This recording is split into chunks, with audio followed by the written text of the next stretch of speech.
Diría en el caso de Mireia del Carmen Muñoz, que es subsecretaria ahora, embajadora de carrera, el rol a propósito del 8 de marzo, el rol de la mujer como avanza, y al embajador Alejandro Suárez, que ya fue director de la Academia Diplomática y han cometido, como suelen decir, el acierto de volverle a encargar para reactivarle y proponerle al país una política exterior que no vaya al vaivén de quien gobierna, sino que el país tenga una política exterior y técnicos en esa materia. Así es que saludar a nuestros amigos de la 920 AM, a Manavisión, a TV Color y a Opinión.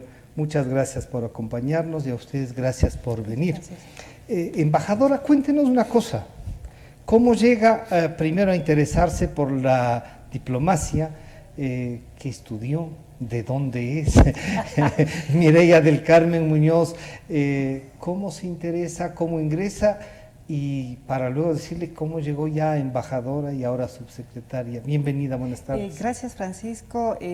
Buenos días, embajador Alejandro Suárez, y un saludo, ¿no es cierto?, a todos los que nos escuchan y nos ven.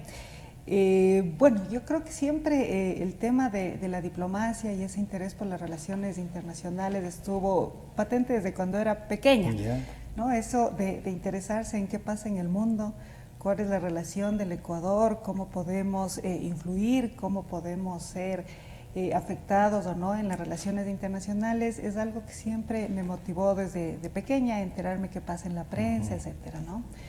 Luego, un poco ya cuando uno tiene que tomar las decisiones de qué estudia o de qué no, tenía a veces la duda entre físico, matemático, que era en esa época que no era tan mala, o sociales.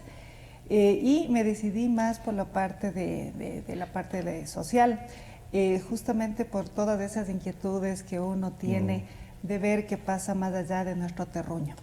En la Universidad Católica estudié Derecho, al final del día me gradué de abogada, bueno, primero de licenciada, que fue cuando ya pude concursar para la Academia Diplomática, y luego me gradué justo antes de salir a mi primera misión diplomática. Mireia, o sea que usted ya es producto de la Academia Diplomática. Exactamente. Yo soy miembro de la tercera promoción de la Academia Diplomática, que es la promoción Alfaro. Y claro, concursé para la academia cuando se exigía, ¿no es cierto?, un título de escuela superior, que en ese caso era licenciatura. Entonces concursé, pasamos de esa rigurosidad de los exámenes psicológicos, inclusive de idiomas, de orales, de escritos, etcétera, y fui una de las 12 personas que entró a la Academia Diplomática, ¿no? Entonces éramos 5 mujeres las que pudimos ingresar. ¿5 entre cuántos eran? De 12. De 12. Exacto. Eran casi... Entonces era bastante paritario, diríamos, ¿no? No había una diferencia mayúscula, sino que las compañeras, las colegas, luego mujeres, teníamos un número muy parecido. Así que eso fueron, diríamos, por qué ingresé. Luego estuve en la tercera promoción, que fue un año de estudios, ¿no es cierto?, tanto de materias, y los estudios de idiomas, que siempre es importante. Mire, y esta adhesión ¿es de aquí de Quito usted? Sí, así me han informado. Que nació en la certifica que nació en la clínica Pichincha, Y claro, mi mamá es Mireia, y el doctor más bien dijo, la guagua se parece a usted, así que le pongamos el mismo nombre. Mireia del Carmen también. Pero solo me dicen Mireia. El Carmen casi nunca lo utilizo, sino a veces cuando me molestan en la familia. Pero entonces hay que aprovechar Mireia del Carmen. Quito, ¿usted diría que ser de Quito era como que facilitaba la academia o no? Siempre me parece que facilita, ¿no? El estar en el lugar donde toman los exámenes, la familia, etcétera. Entonces como que le viene a dar un poco más de seguridad, un poco más de confort. Obviamente las personas que venían de provincias, etcétera, tenían esa dificultad, ¿no?, que a veces puede afectar psicológicamente inclusive, ¿no? Porque es otra cosa trasladarse a otro lugar y rendir los exámenes. Puede ser. Fuera de... Y eso no nos deja un poco como también marcando el territorio, que la Cancillería se vuelva muy de Quito. Yo creo que eso ha sido bastante superado. No digo que la mayoría pueda ser de Quito, realmente no tengo los datos estadísticos, pero siempre donde se dan los exámenes y donde está la sede de la Cancillería facilita en que haya más concursantes de esa ciudad, ¿no?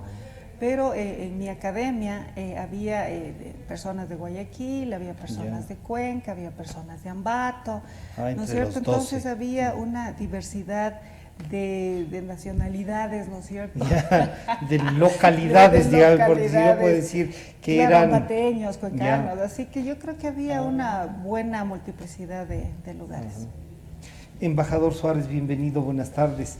Volver a la academia, a un esfuerzo que es como reinstitucionalizarlo, diría, ¿no?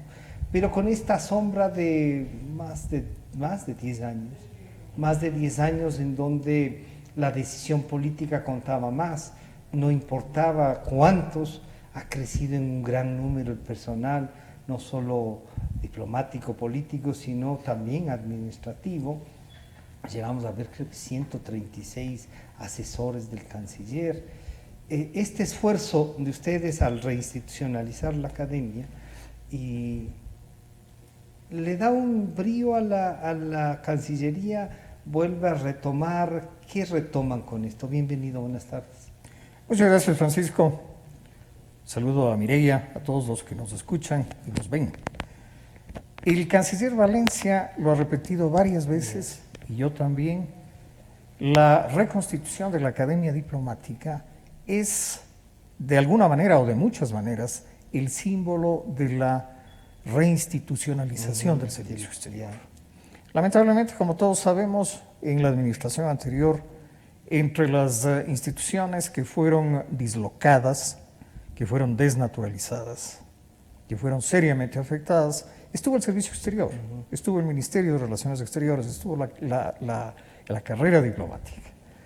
La prioridad, entre las primeras prioridades que se impuso el canciller Valencia, fue justamente recobrar la institucionalidad del Ministerio de Relaciones Exteriores, de la carrera diplomática. Y para eso era fundamental restablecer la Academia Diplomática.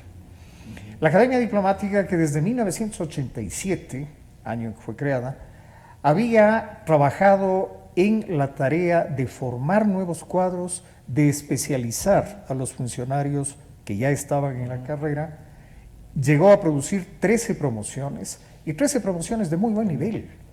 Mireia es representante, muy buena representante de ese nivel, de esa calidad. ¿Le dio, usted diría, más técnica, más profesionalismo, menos compromiso para ascender en el tema de la diplomacia, ¿no? De la representación? Claro, la carrera diplomática es eso, una carrera, una carrera. La Academia Diplomática se encarga de formar a los que inician la carrera, principalmente, y una vez en la carrera, los funcionarios deben cumplir con los requisitos establecidos en la ley para ir ascendiendo paulatinamente de acuerdo con los méritos, previa a una calificación, y el tiempo en cada escalón. Casi como en el escalón, es casi como los militares. Somos muy parecidos a los militares. Es así, muy vertical. Exactamente, también. en ese sentido somos muy parecidos. En ese y otros. De manera que la previsión normal en cuanto a la duración de la carrera desde el momento en que se la inicia como tercer secretario hasta que se la corona como embajador de carrera son entre 25 y 30 años. Es toda una vida, es toda una carrera. Claro, o sea, es una carrera. Así es. Y usted diría, hay una diferencia entre buscar a gente que sí hay capaz, muy preparada en áreas, en distintos foros, que hacer una carrera, saber qué es lo que quiere el país en virtud incluso de los cambios de gobierno. ¿Sí se siente eso? Sí. Cuando ahí está la carrera. Sí, definitivamente, definitivamente. Y eso lo hemos comprobado en el Ministerio de Relaciones Exteriores, inclusive antes de que se estableciera, de que se creara la Academia Diplomática. Siempre los requisitos de ingreso al servicio exterior fueron siempre muy exigentes. Había concursos antes de que se estableciera la carrera y los concursos eran muy rigurosos. La Academia Diplomática, cuando se creó, recogió esa tradición de formación en muy buen nivel y esa tradición de selección en función de la excelencia. Lo que hizo fue recoger esa tradición, darle un esquema institucional y nació la Academia Diplomática con los cursos regulares que organiza para la formación de diplomáticos, la especialización a los miembros de la carrera, en fin. Y lo que hemos hecho ahora es recuperar ese nivel, recuperar ese prestigio que tuvo la Academia. La Academia Diplomática Ecuatoriana llegó a tener un muy alto prestigio a nivel regional. Las otras cancillerías veían ahí una formación y una especialización. Efectivamente, y nos lo decían, Las academias diplomáticas más antiguas que la nuestra, por ejemplo, la Academia Peruana, la Academia Chilena, los diplomáticos chilenos, peruanos, nos decían la Academia Diplomática Ecuatoriana está al nivel de nuestras academias. Y eso era mucho decir. Claro, Llegamos inclusive a dar asesoría a otros países para la creación o para el perfeccionamiento de academias diplomáticas. Lamentablemente el gobierno anterior pues liquidó la Academia Diplomática. Pero ingresaron mucha gente, ¿no? Desafortunadamente... ¿Y esa gente que está ahí está en carrera o qué suerte tiene? Está en la carrera. Está en la carrera. En el gobierno anterior se organizaron concursos de ingreso. No los quisiera calificar, pero nada que ver con la rigurosidad y la seriedad. Yo voy a volver sobre estos concursos porque hubo un debate, no acalado, pero hubo un debate sobre si estaban haciendo lo mismo, pero para ingresar a la academia, como era un concurso para ingresar ya a la carrera. Mireya, en este sentido, ya que usted es de la experiencia de la academia, después de eso usted nos decía su primera misión salió ya cuando se graduó de abogada, de doctora en jurisprudencia en esa época católica. ¿Cuál fue la primera misión suya? Sí, Francisco, con las justas terminé de graduarme de abogada, porque si no ya es difícil cuando uno está afuera. Así que una vez cumplida esta ambición profesional, diríamos que además es calificada por la Comisión Calificadora para Futuros Ascensos, como decía el embajador Suárez. Salí a Washington, ¿no? En Estados Unidos. Estuve la primera misión en el 95 al 98 finales, que justamente coincidió con la negociación de paz con el Perú. Y en ese momento Bill Clinton era presidente de Estados Unidos y uno de los países garantes. Bueno, Alejandro estuvo todo el proceso en Quito, pero recibíamos, inclusive me acuerdo en esa época, al presidente Fujimori y al presidente Maguad, que se reunían en la Casa Blanca para tratar temas vinculados con el arreglo. Así que esa fue mi primera misión, pero además en un tema que ha marcado, ¿no? Ha marcado después de la firma de paz y el proceso de negociación que debe habernos dejado una escuela en donde, creo yo, se generó una unidad, ¿sí? Una unidad nacional. Sí, bueno, había una unidad y fue una de las actuaciones, yo creo, más sobresalientes de la diplomacia ecuatoriana. Había un equipo de primer nivel, ¿no es cierto?, en Quito, Alejandro lo integraba, y las diferentes misiones, embajadas donde estaban los países garantes, colaborábamos en una agenda, ¿no es cierto?, muy pragmática que se desarrolló hasta finalizar el problema de paz que marcó en todas las generaciones que vivimos en esa época una mística y un oficio. Yo creo que fue uno de los ejemplos de una negociación llevada profesionalmente por la gente de Cancillería. Hubo un proceso, ¿no es cierto?, de consultas internas con variados actores y salió una posición nacional que nos dio nuevos horizontes al futuro. Antes la agenda internacional del estaba Ecuador muy cortada, estaba muy ¿no? marcada por el problema con el Perú. Y una vez solucionado esto, ¿no es cierto?, restablecidas la amistad, la confianza con el Perú. Y el crecimiento ha sido alto, ¿no? Exactamente, todo eso permitió... La relación ha permitido... El comercio, ¿no? Una relación de fraternidad con los y colegas. no cada determinado año 4 o 5 mil millones de dólares del conflicto. Exactamente. Entonces Todo eso era- nos abrió una agenda internacional no marcada por el tema territorial, sino que pudimos diversificar bastante. Mireya, ¿cuál era el rango con el que fue a Washington esta primera Yo misión? fui de segundo secretario, Ya era segundo ¿no es secretario. cierto? Porque desde estuve 5 Cuando años. terminó la academia. academia, Luego pasaron 5 años hasta que salía la primera misión diplomática, que yo creo es de utilidad porque uno Sí. empieza a rotar en diferentes áreas de la Cancillería para conocer las para áreas. conocer el teje y maneje de las Claro. relaciones internacionales, la redacción de las comunicaciones, de las notas, el roce con otros colegas que están aquí acreditados de otros países. Entonces eso le da, aparte de la sección académica, Claro. ¿no es cierto?, el conocer ya de una manera práctica el oficio diplomático. Yo creo que se complementa el tema de la instrucción que uno requiere. Embajador Suárez, la academia, hay gente que puede estudiar ciencias internacionales en una universidad, después de haber hecho un doctorado en Derecho, por ejemplo. ¿Ellos tienen alguna diferencia para entrar? ¿O todos, no importa la gran especialización que tengan en la academia, entran como a prepararse en lo que el país necesita más? Así es. Así. No importa si tienen un masterado en ciencias internacionales, en eso, ¿no? O tienen alguna, a lo mejor tienen una calificación para acceder a la academia. Los requisitos básicos Ya. para postular en el concurso para la academia comprenden un título de tercer nivel ¿Ya? y un certificado de conocimiento de un idioma extranjero, cualquier idioma, a nivel avanzado. Pero también los postulantes acreditan títulos adicionales, que pueden ser otros de tercer nivel o títulos de cuarto nivel, y también, si los tienen, certificados de conocimiento de otros idiomas. Y eso, en el desarrollo del concurso, también significa puntaje adicional. Pero lo fundamental del concurso está dado en las pruebas. Pruebas primero psicométricas, luego psicológicas, y luego las pruebas de conocimiento escritas primero y luego orales.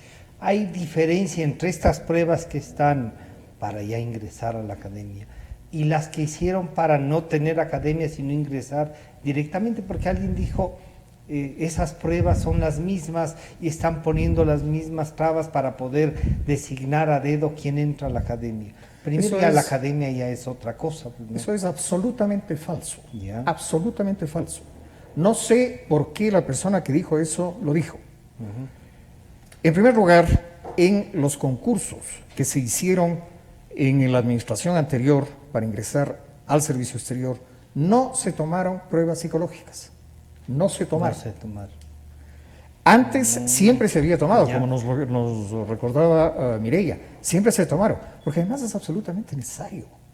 En pocas carreras como en la carrera diplomática es absolutamente indispensable que los postulantes y luego miembros del servicio exterior tengan una condición de estabilidad personal adecuada.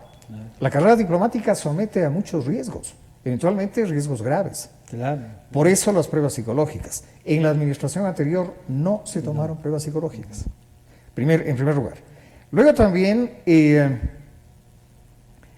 me parece haber escuchado que se puso en duda que se contratara a una empresa Ya. para que colabore en el concurso. Efectivamente, la empresa se contrató, se llama Tecnonet, es una empresa especializada con experiencia de 18 años. Para manejo de personal. Es una empresa para selección de personal que lo que hace es cooperar en toma de pruebas. Las pruebas psicológicas que se tomaron son pruebas de aplicación universal. La prueba psicométrica es una que, si no recuerdo mal, se llama psicometría laboral y es específicamente orientada a capacidades, a condiciones ¿Cómo laborales. se desarrollaría si ingresa al cuerpo diplomático? Exactamente. Y las segundas, las pruebas psicológicas, es la llamada MMPI-2, que es una prueba desarrollada por la Universidad de Minnesota y es una prueba que se toma en muchos países. Y de acuerdo con los especialistas, es probablemente la prueba psicológica más confiable que existe. Esas son las pruebas que tomamos. Luego, ¿Cuántas pruebas van a tener que presentarse? Y cada una de esas va eliminando son eliminatorias, así es, Ya. son eliminatorias. En estas pruebas se toma en consideración el tema que se ha vuelto muy de género, de qué sé yo, si son indígenas, si son negros, si son blancos, si son mestizos, qué sé yo. Cuando uno diría lo mestizo, ¿también pesará ahí? Bueno, ese es un tema diferente. Ya. Las pruebas psicológicas y psicométricas son de aplicación universal. Y ahí pasan, y el que pasa avanza. Así es, Ya. así es. No Ahora, importa qué condición tenga, el que pasa en avanza. absoluto, no importa en absoluto. Luego, la aplicación de la llamada acción afirmativa, que se ha establecido por norma en los concursos públicos, está también contemplada en el desarrollo del concurso. Ya. Al final del concurso la instancia final del concurso contempla la asignación de los puntos a los que tienen derecho las personas por razones de su autoidentificación. Una definición, como dice la ley, ¿no? Claro. Uno se define Exacto. ahí lo que quiere. La autodefinición Ya. racial, personas que tienen algún O tipo sea, de si hay una discapacidad. especie de discriminación positiva que le denomina. Existe, Ya. efectivamente, efectivamente. Pero al final del concurso, en igualdad de condiciones. En igualdad de Sí, porque condiciones, si no- luego de las pruebas. Así es. ¿Y usted diría que de la experiencia que hemos tenido, esto de, por ejemplo, uno dice, la señora doña María Estela Vega o Nina Pacari, canciller de la República, una adhesión política, con una visión y una actividad, nos representa. Pero ya la otra, la estructura de respaldo, ¿es necesario tener una política de Estado? Desde luego, Sí. desde luego. Yo quisiera recordar que el Ecuador tuvo siempre una política de Estado.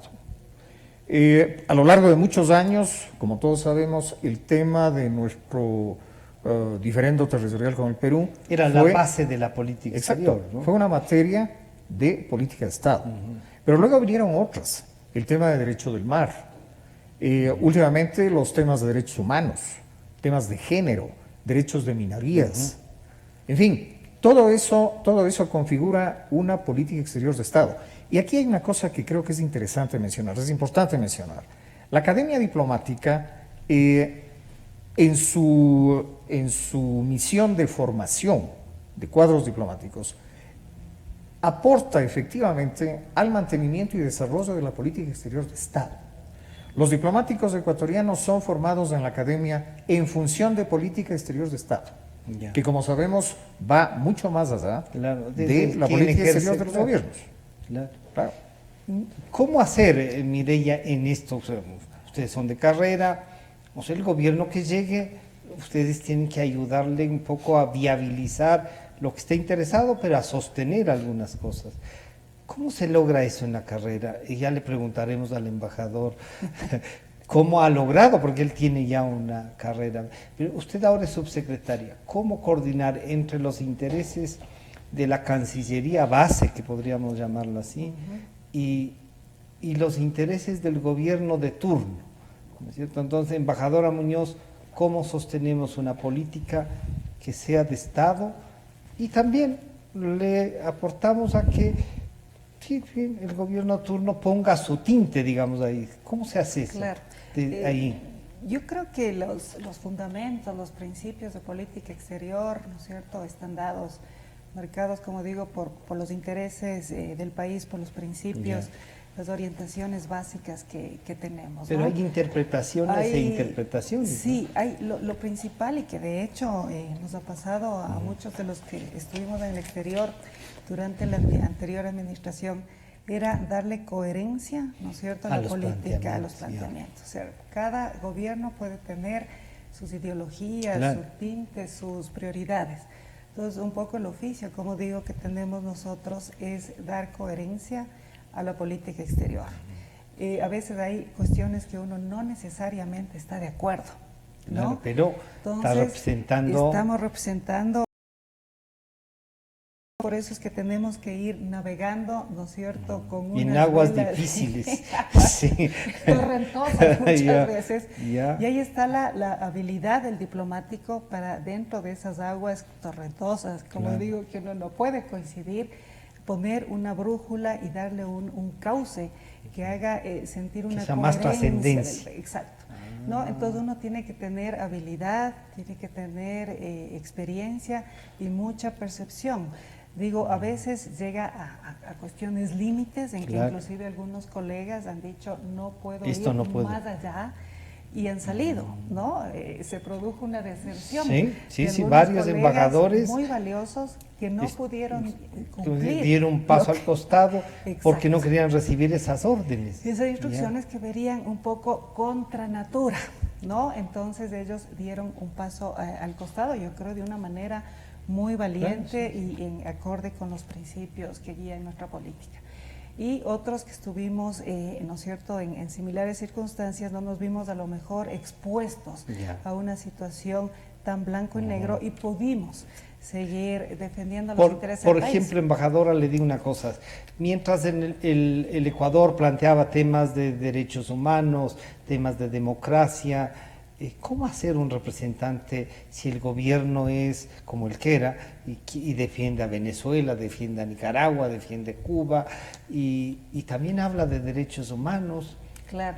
Bueno, yo tuve una suerte inmensa. Yo en ese tiempo estuve en Ginebra, en la Organización Mundial de Comercio. Ah, ¿no? estaba ya. Estuve allá. Ese es como Y en decir, a negociar tarifas. Como el otro Sí, día escuchaba en esos acceso dos a eventos mercados, que ¿no? ustedes Que hicieron organizamos muy, muy bien en la Cancillería. la sí. semana pasada, ¿no es cierto?, reflexiones sobre el Día de la Mujer.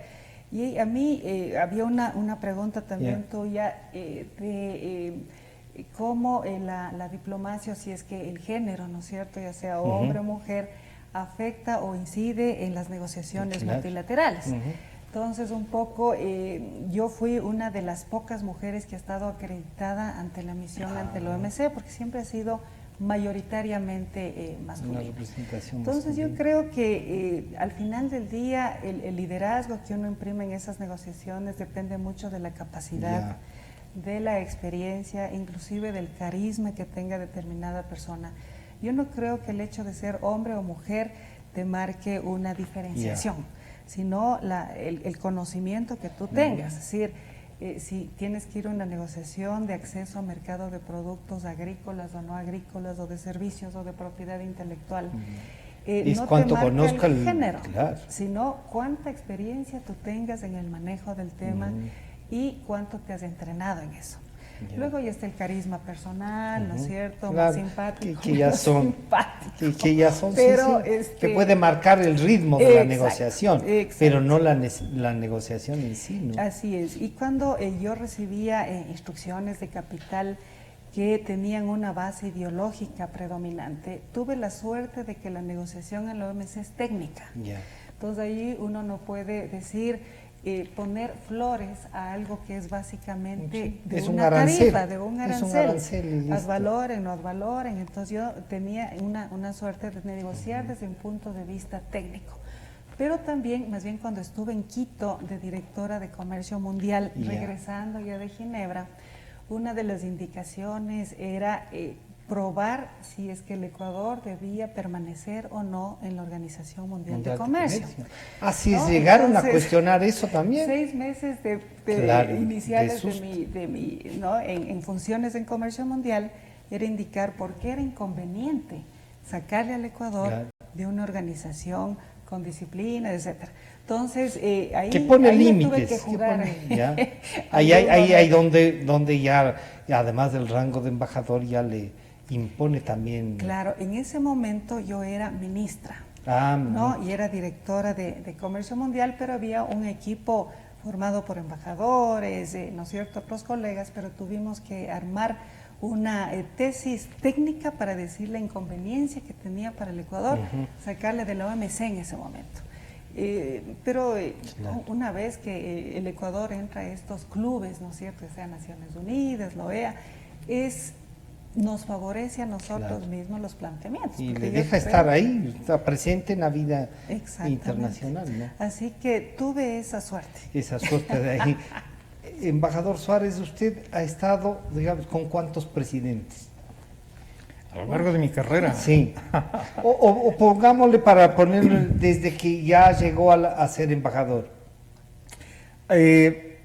Yo ascendí a embajador cuando en el año 1998 era presidente de la República. si no me Llegaba el equivoco. doctor Maguad, se terminaba el gobierno de Sixto. Se terminaba el gobierno del arquitecto Sixto Durán Badén, después vino el gobierno del abogado Abdalá Bucaram. Claro. Unos Sí, pocos o sea meses. que con el doctor Fabián Alarcón. lo El doctor interino. Alarcón, luego el embajador José Ayala Lazo, Decía. y luego los sucesivos presidentes que hemos tenido, perdón, no presidente, el doctor Ayala, Sí. el Era embajador el Ayala Lazo, canciller que canciller, permaneció y, durante el gobierno del doctor Alarcón y continuó con el doctor Maguad. Así fue, Ujú. así fue. Y después del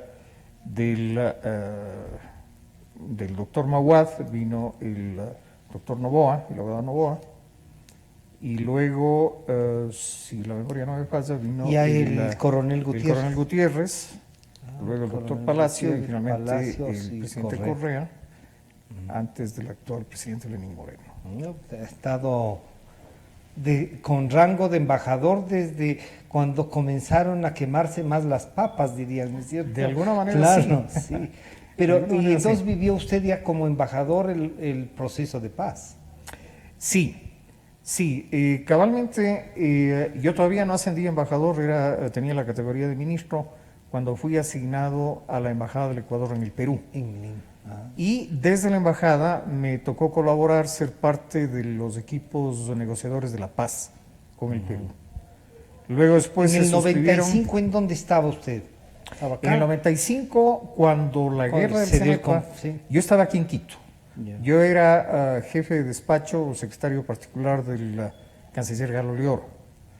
Y luego de firmada la declaración de paz de Itamaraty, en febrero del 95, fui transferido a la embajada en Lima.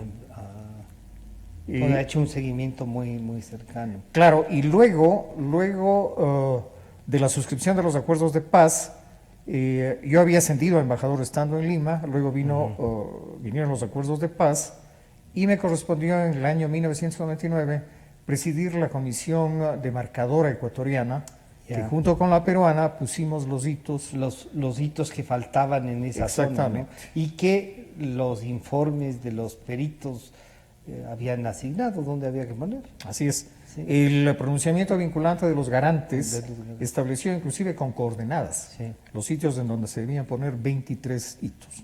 Y eso fue lo que hicimos. La experiencia esa de La Paz, al igual que la embajadora Muñoz con esto del comercio exterior, le da una visión distinta a lo que es en sí La Paz. Bueno, los acuerdos de paz, la firma de los acuerdos de paz, yo estoy entre los que creen que fue el episodio más importante de las relaciones Ya. internacionales del Ecuador en el siglo XX.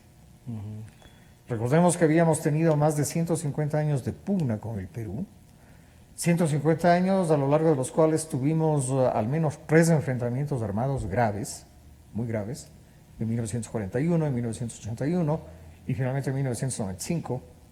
De manera que la solución de ese problema fue, sin duda alguna, lo mejor que le podía haber ocurrido al Ecuador y por supuesto también al Perú. Y esa sensación que algunas personas tienen de que no nos quedó más que cerrar. Y cuando uno ha estado siguiendo muy de cerca, dice, no es que solo no nos quedaba más que cerrar. Pero en la propia Cancillería hubo unos roces sobre esto de firmar la paz. ¿Cómo logran equilibrar diplomáticamente incluso al interior? Yo creo que fue un tema de liderazgo. Ya. Un tema de liderazgo enormemente importante. Primero a cargo del embajador Galo Leoro, canciller cuando hubo la guerra del Cenepa y en la primera parte de los procesos de las negociaciones de paz, y luego el liderazgo del embajador José Ayala Lazo. Dos liderazgos brillantes, que justamente permitieron ir orientando las conversaciones, las negociaciones, Y luego algo enormemente importante que le correspondió al embajador Ayala Lazo, que fue el de informar, el de mantener siempre informada a la opinión pública, a todos los sectores, prensa, sectores académicos, diferentes sectores de la sociedad, indígenas, en fin, poniéndoles al tanto de exactamente lo que venía ocurriendo en el proceso, qué se podía esperar del proceso y qué era lo mejor para el país en el desarrollo de ese proceso.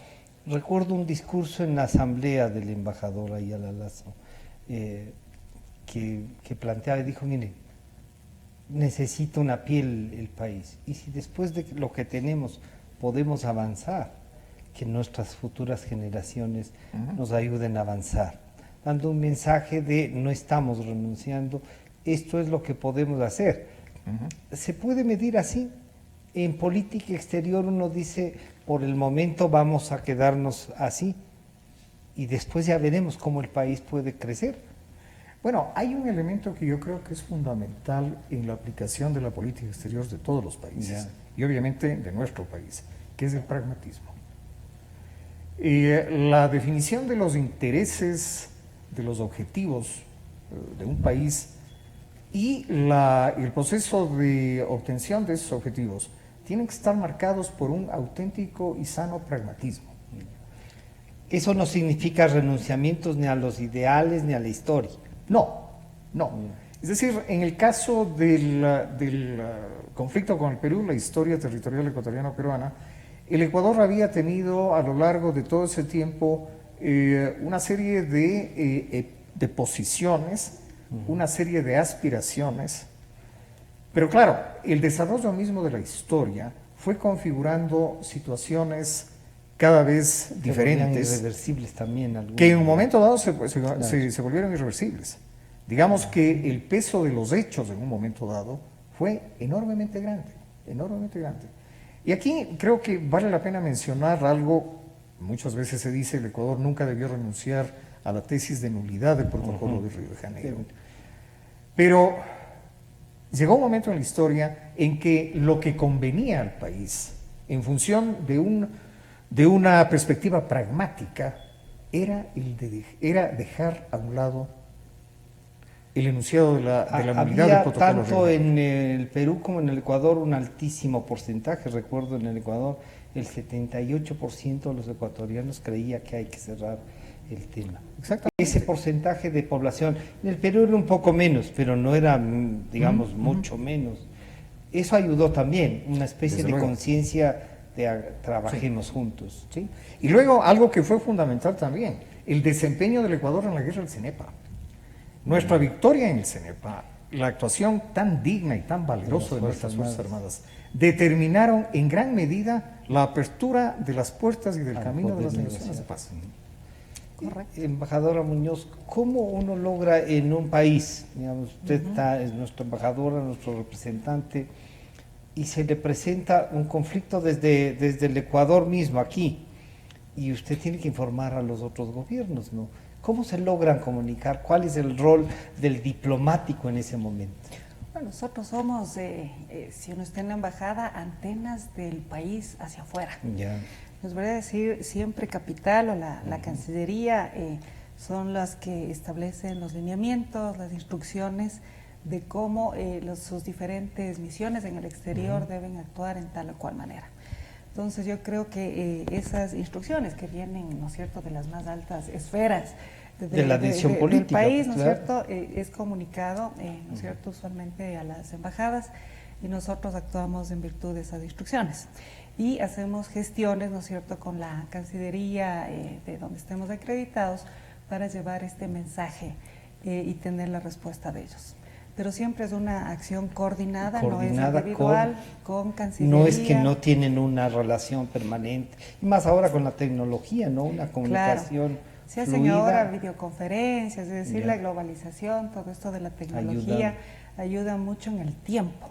No es un tiempo, pero que se acortó muchísimo de cuando yo ingresé a la academia, que todavía habían las máquinas IBM con corrector. Claro, sí, ahora que es un WhatsApp o una cosa es de vértigo, claro, ¿no? sí, sí. Entonces, y la tecnología se convierte en una herramienta, yo creo que vital, para el cumplimiento de las instrucciones. Hoy, por ejemplo, mandé un par de instrucciones, uno a Ginebra y otro a Nueva York, en primeras horas de la mañana. Para poder porque actuar ya la en nota las dos, era ya. muy lento el proceso para hacer una declaración Ya. a las 10 de la mañana.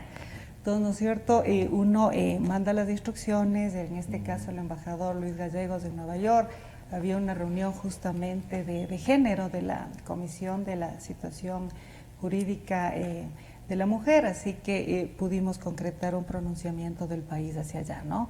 Pero usualmente siempre son las instrucciones de capital y en lo multilateral sobre la base de las reuniones, de los contactos, de los inputs que serán a nivel de nuestras misiones multilaterales, ¿no? Embajador Suárez, ¿en qué país ya estuvo como embajador?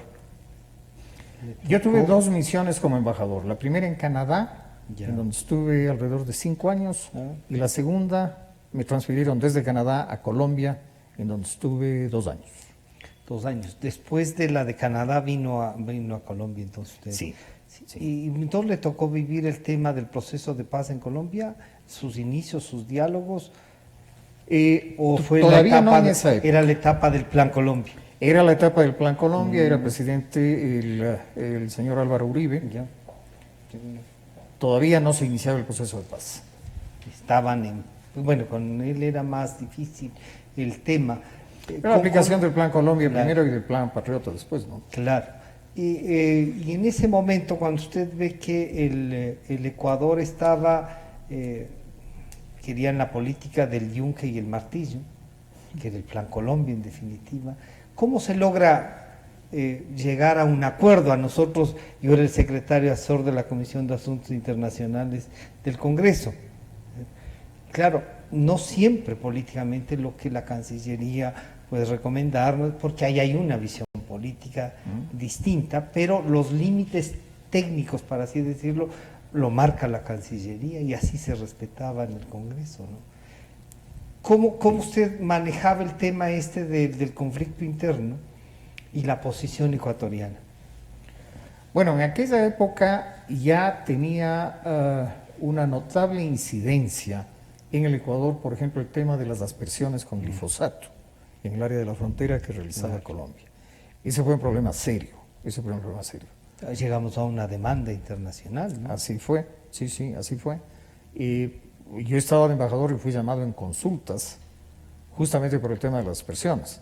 Eso de las consultas todos sabemos que es una forma de expresar desagrado de un país a otro, cuando hay algún tema especialmente sensible. Pero ese era un tema muy complicado.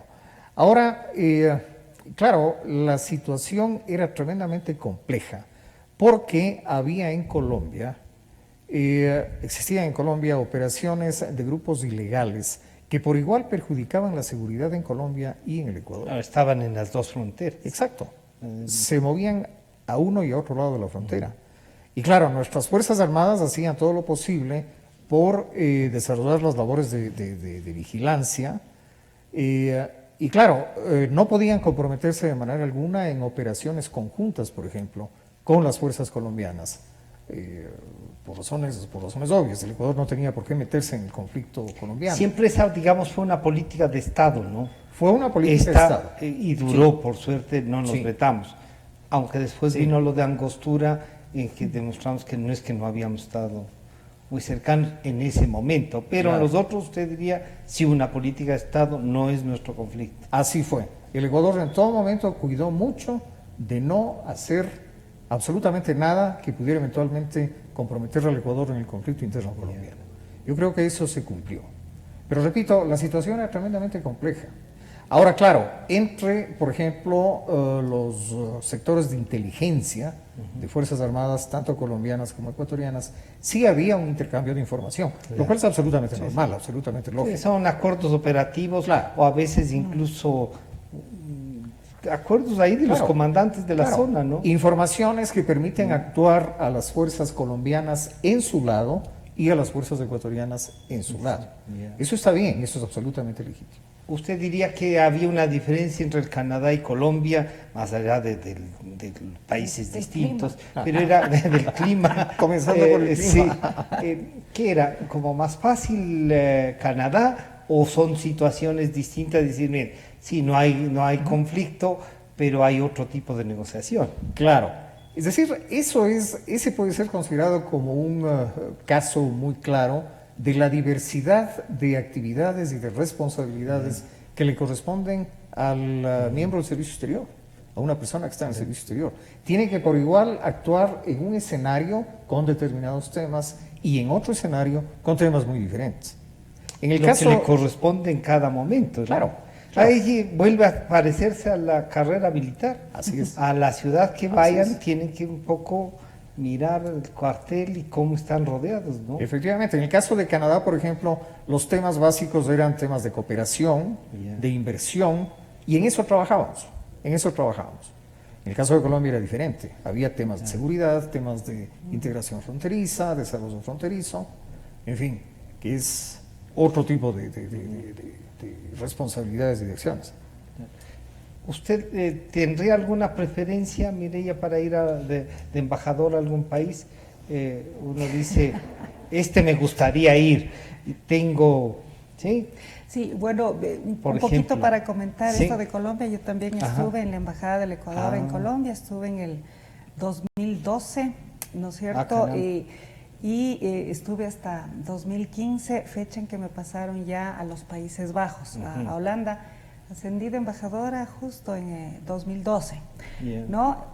Una misión, siempre las misiones de frontera tienen una dificultad especial, por obvias razones, ¿no es cierto? En esa Puede época resultarnos vecino incómodo en algún momento. Sí, siempre hay gabinetes binacionales, hay una agenda muy activa, hay delegaciones que viajan de un lado al otro. Y claro, a mí también me correspondió en parte el tema del glifosato. En fin, pero quería ejemplificar, ¿no es cierto? Ahora, con relación a la pregunta de dónde quisiera yo ir, no tengo ninguna preferencia en especial. Lo principal es, ¿no es cierto?, poder servir al país, aunque suene muy lírico, pero esa es la verdad. Estamos nosotros diseñados o creados, ¿no es cierto?, para eso, ¿cierto? Obviamente mi área un poco más de especialización es la parte multilateral. He estado en la parte comercial, he estado en la parte ambiental, ¿no es cierto?, específicamente de cambio climático. Ese es un tema importante. Es muy importante. Se habla que la agenda internacional evoluciona constantemente, entonces ahora se habla de ciberseguridad, se habla de tecnología 5G, se habla, ¿no es cierto?, de desastres naturales mucho más agudos, del cambio climático, que es un tema de mucha importancia, la diversidad biológica, y temas claves como son obviamente derechos humanos, seguridad, todo lo que tiene que ver con la paz. Entonces, una agenda muy rica que siempre va evolucionando, y si uno no se va capacitando, ¿no es cierto?, permanentemente, uno queda un poquito rezagado. Podría no tener una respuesta en un momento. Exacto, ¿no? Entonces, lo multilateral, como en otras áreas, es mucho de lectura, es mucho de revisar las resoluciones todo el tiempo, es mucho de dar instrucciones, de analizar cómo va la posición regional, que mucho marca también cómo el Ecuador se desarrolla, por ejemplo, en temas de narcotráfico, de desarme, de trata, de migratorios. O sea, es una infinidad de temas que uno no se da cuenta de que lo multilateral aún, cuando según muchos, ¿no es cierto?, expertos, y uno también puede ver, no está en su mejor momento, ¿no es cierto?, por la posición que tienen algunos países muy individualistas, ¿no es cierto? Pero para nosotros la parte multilateral es una herramienta fundamental. ¿Es país pequeño? Es un país pequeño, ¿no es cierto?, que nos conviene que las decisiones se tomen ahí a nivel multilateral. Alejandro, usted nos diría que el embajador tiene que ser también de carrera necesariamente, o uno a veces opta de un expresidente, un ex vicepresidente o un expresidente de la Asamblea o alguna persona notable que haga más bien una representación política del momento y tenga una estructura de la Cancillería para sostener esas tesis. ¿Se puede renunciar a eso, como algunos van a decir, sí, oigan, hay que bajar, había unas cuotas, uno decía no puede tener más del 30%, Y algunos dicen, bueno, no importa si es el 30, puede ser el 60, mientras la estructura de la Cancillería hasta el nivel más alto, digamos que no sea el embajador, pueda tener una representación. No llegar a tener 2 o 3 embajadores para que el de carrera sostenga todo y los otros vayan al cóctel, como suelen decir, ¿no? ¿Cómo hacemos esto? ¿Cómo equilibramos? A ver, Francisco, tenemos una ley, la Ley Orgánica del Servicio Exterior. Y esa ley orgánica establece la llamada cuota política. ¿Ya? De manera que allí está establecida, es el 20%, si no me equivoco actualmente, para las designaciones de jefes de misión en el exterior. Y lo que ha ocurrido siempre es que en las misiones diplomáticas en donde ha estado al frente una persona que no es de carrera, ha tenido en los funcionarios de carrera un excelente apoyo. Ya. Una excelente estructura institucional para poder cumplir su misión. Eso, y bueno, ha habido en el caso de embajadores no de carrera, pues ha habido embajadores de muy buen nivel, personas de muy alto nivel profesional y de muy alto nivel intelectual que han hecho una excelente representación. Ahora, el embajador de carrera es evidentemente una persona mucho mejor preparada, mucho mejor entrenada en el oficio. Eso es indudable. Las reflexiones que ustedes han hecho demuestran para qué es la carrera.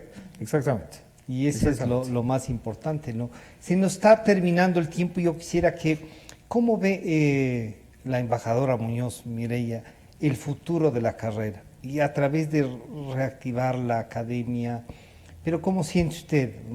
¿Vamos a tener más embajadoras? ¿Cómo mira esta política exterior ecuatoriana?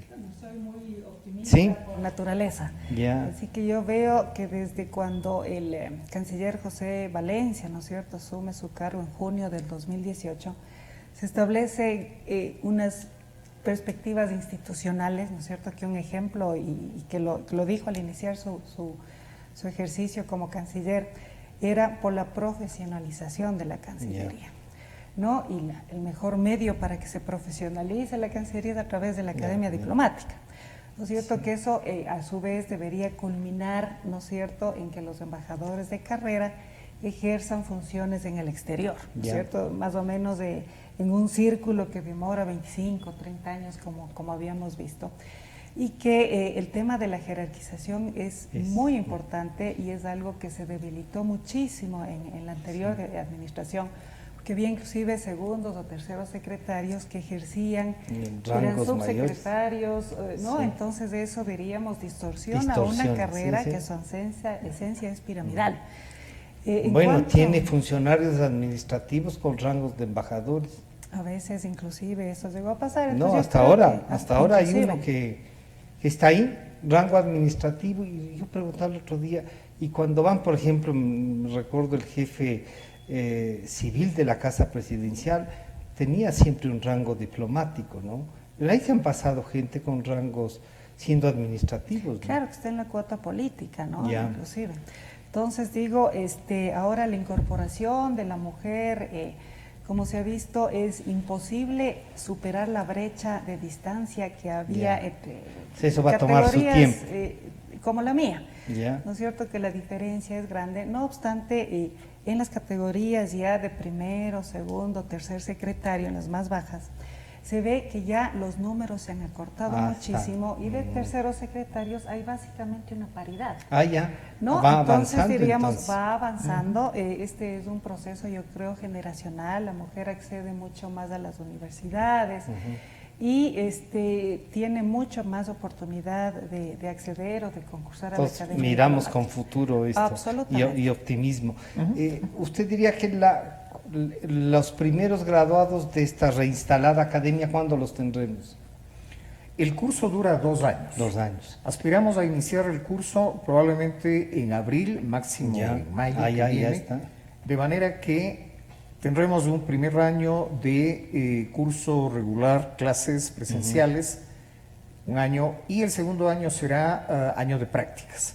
A partir entonces de la aprobación del curso, en el segundo año ya los funcionarios se gradúan, digamos, de diplomáticos de carrera y pasan ya al escalafón regular del servicio exterior. ¿Este nuevo esfuerzo nos dará resultados, embajador, de su experiencia?